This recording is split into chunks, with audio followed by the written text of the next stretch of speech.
کس لیے کر رہی ہو؟ میں اس کے ذریعے جویریہ تک یہ پیغام پہنچانا چاہتی ہوں، اس نے تحمل سے کہا۔ تم مجھے وہ پیغام دے دو، میں جویریہ تک پہنچا دوں گا، بلکہ ذاتی طور پر خود لاہور دے کر آؤں گا۔ امامہ مجھے صاف صاف بتاؤ، کسی اور لڑکے میں انٹرسٹڈ ہو تم؟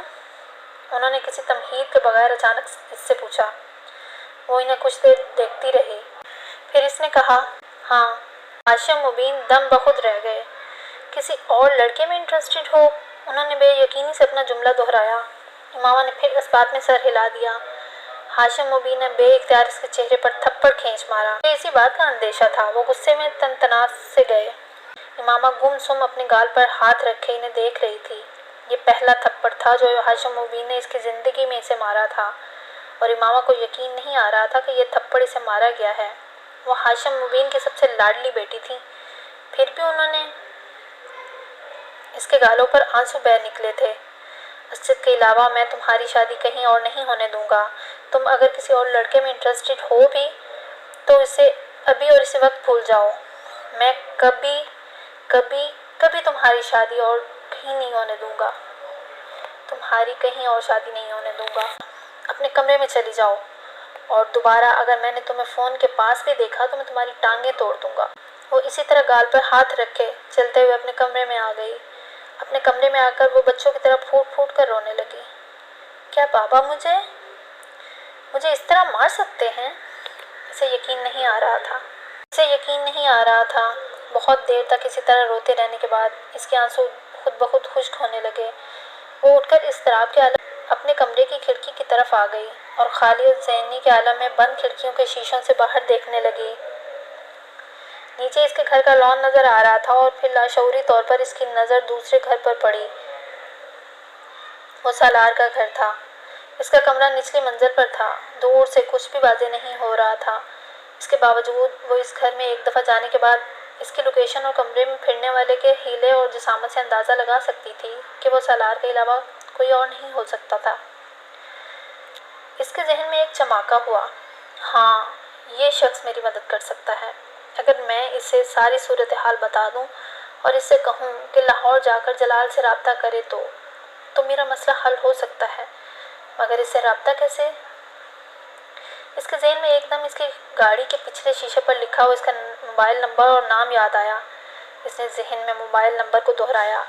اسے کوئی دقت نہیں ہوئی۔ کاغذ کا ایک ٹکڑا لے کر اس نے احتیاط کے طور پر اس نمبر کو لکھ لیا۔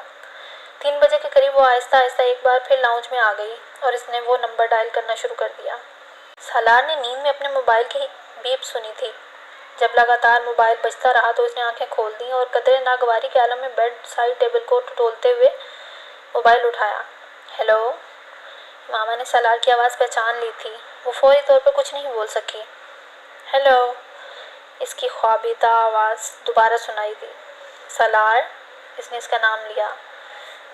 بول رہا ہوں، اس نے اسی خوابیدہ آواز میں کہا۔ میں امامہ بول رہی ہوں، وہ کہنے والا تھا۔ کون امامہ؟ میں کسی امامہ کو نہیں جانتا، مگر اس کے دماغ نے کرنٹ کی طرح اسے سگنل دیا تھا۔ اس نے بے اختیار آنکھیں کھول دیں۔ وہ نام کے ساتھ اس کی آواز کو بھی پہچان چکا تھا۔ میں وسیم کی بہن بول رہی ہوں۔ اس کی خاموشی پر امامہ نے اپنا تعارف کروایا۔ میں پہچان چکا ہوں۔ سالار نے ہاتھ بڑھا کر بیڈ سائڈ لیمپ کو آن کر دیا۔ اس کی نیند غائب ہو چکی تھی۔ ٹیبل پر پڑی ہوئی رسٹ واچ اٹھا کر وقت دیکھا۔ گھڑی 3:10 بجا رہی تھی۔ اس نے قدرے بے یقینی سے ہونٹ سکوڑتے ہوئے گھڑی کو دوبارہ ٹیبل پر رکھ دیا۔ دوسری طرف اب خاموشی تھی۔ ہیلو؟ سالار نے اسے مخاطب کیا۔ سالار، مجھے تمہاری مدد کی ضرورت ہے۔ سالار کے ماتھے پر کچھ بل آئے۔ میں نے ایک بار تمہاری زندگی بچائی تھی، اب میں چاہتی ہوں کہ تم میری زندگی بچاؤ۔ وہ کچھ نہ سمجھنے والے انداز میں اس کے پاس سنتا رہا۔ میں لاہور میں کسی سے رابطہ کرنا چاہتی ہوں مگر نہیں کر پا رہی۔ کیوں؟ وہاں سے کوئی فون نہیں اٹھا رہا؟ تم رات کے اس وقت؟ امامہ نے اس کی بات کاٹ دی۔ پلیز اس وقت صرف میری بات سنو۔ میں دن کے وقت فون نہیں کر سکتی، اور شاید کل رات کو بھی نہ کر سکوں۔ میرے گھر والے مجھے فون نہیں کرنے دیں گے۔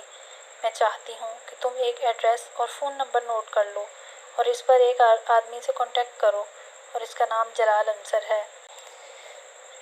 تم اسے صرف یہ بتاؤ کہ میرے پیرنٹس نے یہاں میری شادی طے کر دی ہے اور مجھے اب شادی کے بغیر لاہور آنے کی اجازت نہیں دیں گے۔ سالار کو اچانک اس معاملے میں دلچسپی پیدا ہونے لگی۔ کمبل کو اپنے گھٹنوں سے اوپر تک کھینچتے ہوئے وہ ماما کی بات سنتا رہا۔ وہ ایک ایڈریس اور فون نمبر دہرا رہی تھی۔ سالار نے اس نمبر اور ایڈریس کو نوٹ نہیں کیا۔ اس کی ضرورت ہی نہیں تھی۔ اس نے پوچھا، اور اگر میرے فون کرنے پر بھی کسی نے فون نہیں اٹھایا تو؟ جب وہ خاموش ہو گئی تو اس نے پوچھا،